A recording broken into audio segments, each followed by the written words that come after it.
entrevista coletiva com o técnico Guto Ferreira, professor, uma pergunta de Del Machado e dos Feras da Bola e Jailson Barão da Rádio Excelsior. Guto, boa noite. As ausências do setor defensivo e a mudança de posicionamento de Capixaba refletiram no esquema tático do Bahia e facilitaram o avanço das linhas do Juventude, que dificultou bastante o jogo? À medida que você tem trocas, né, o conjunto ele fica prejudicado, digamos assim. Mas eu acho que defensivamente a equipe se portou bem. O que não dá para a gente esquecer, e a gente tem que colocar na medida, é que nós jogamos no meio de semana, eles não. A tabela nos colocou um jogo de reposição na quarta-feira, e queira ou não queira, isso fez toda a diferença. E ainda assim nós temos que aplaudir, porque nós suportamos o jogo até o fim. Eles diminuíram um pouco o ritmo, só conseguiram recuperar um pouquinho no fim quando eles fizeram as últimas substituições. E nós tivemos várias trocas e conseguimos sustentar.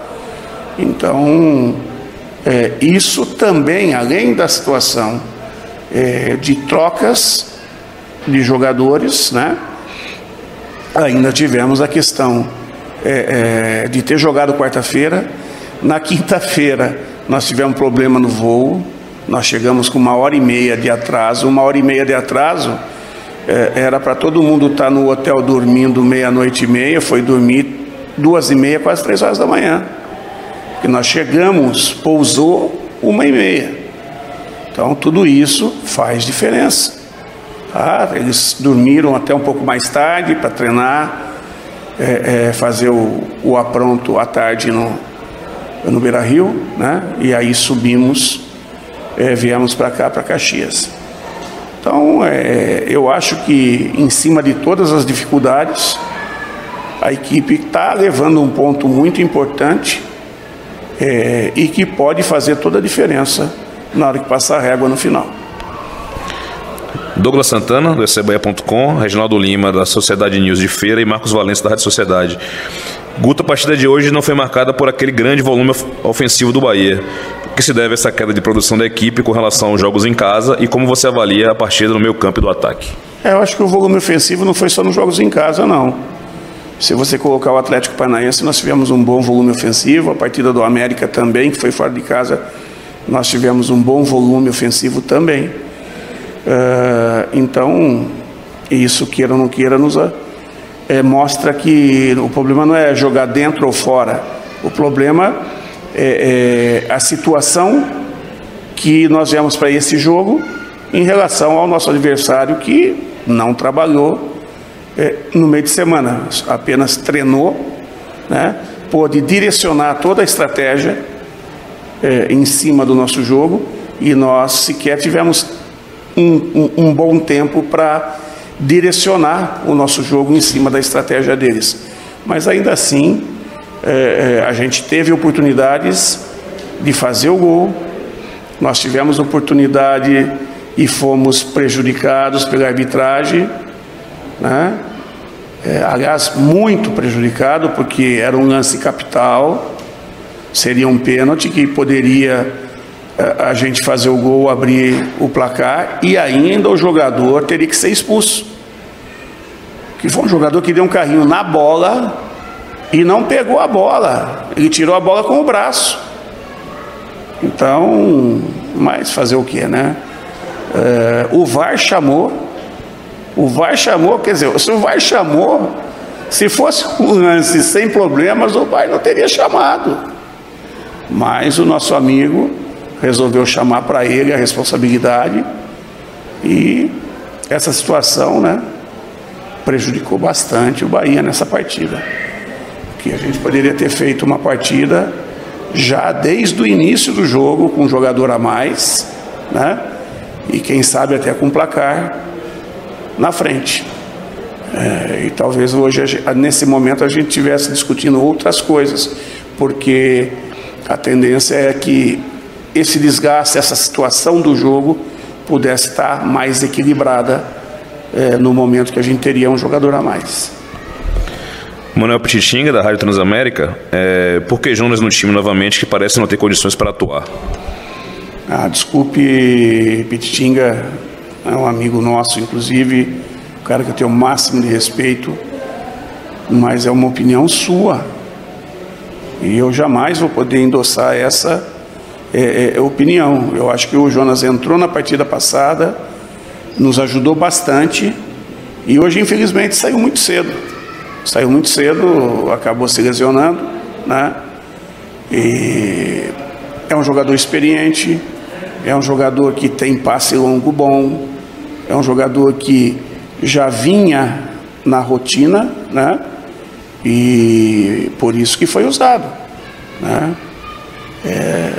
O resto das situações colocadas, aí a opinião que eu não posso concordar em relação a estar comentando sobre o desempenho dele. Mário Júnior, da Metrópole FM. Guto, você poderia explicar as escolhas por Ronaldo e Rodallega? Total. Gilberto saiu no jogo passado, reclamando que estava com a panturrilha dolorida, e desde quando nós chegamos, os comentários é que quando Gilberto joga com intervalo de 3 dias, o desgaste é muito grande.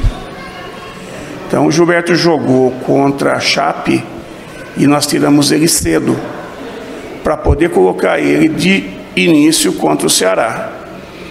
E contra o Ceará nós precisamos tirá-lo, acho que com 25 ou 30 do segundo tempo, que ele já estava esgotado.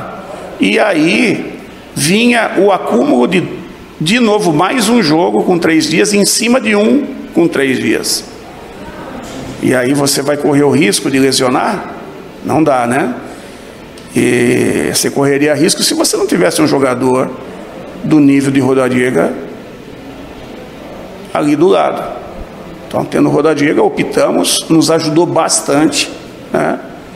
É um cara que se entrega muito, taticamente procura fazer sempre dentro daquilo que a gente conversou, e isso ajuda muito a equipe. E o Ronaldo, dos jogadores que vinham entrando, em termos de beirada, é o jogador que tem entrado melhor, né? Você vê que hoje ele, por detalhe, ele não fez o gol. Por detalhe, um detalhezinho que chama braço, né? Que tirou a bola da direção do gol, senão ele teria feito 1-0 para nós. Foi um jogador que no primeiro tempo teve algumas dificuldades, mas a hora que nós trouxemos ele para o lado esquerdo e o Raí para o lado direito, cresceu no jogo. Agora, é um jogador que ainda não tem um ritmo de 90 minutos no profissional. A gente sabe que vai contar com ele por 20, 30, 50, 60, 70 minutos, até chegar num patamar onde ele vai ter um laço suficiente para jogar 90 em alta intensidade. Mas tudo isso é um processo. Nilson Luiz, Itapum FM. Guto, hoje a equipe foi abaixo do que você esperava? A gente não pode esquecer que eles têm jogado muito bem. É sempre muito difícil jogar contra o Juventude aqui. E o fato deles não terem jogado no meio de semana faz toda a diferença. Eu acho que dos jogos que eu fiz, esse, não vou falar pior, não. Foi o jogo que a gente conseguiu ter um menor rendimento em relação aos outros. Mas ainda assim, a gente poderia, de repente, ter saído com...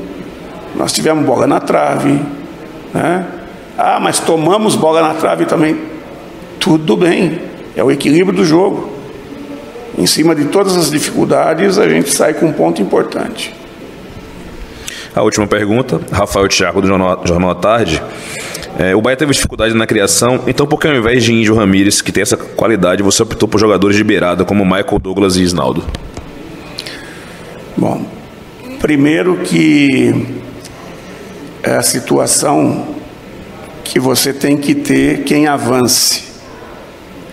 quem seja veloz, para poder marcar o adversário e atacar. Se o jogo fosse só ataque, aí você colocava não só o Índio Ramírez, mas colocava índios de outros tipos de índio, né? Que, fazendo uma metáfora aí, antigamente lá, quando a gente assistia o Faroeste, o índio só atacava, e foi entrando em extinção, né? Por quê? Porque uma boa defesa para se ganhar o jogo, né? Para se manter, não é só atacar, você tem que ter o equilíbrio.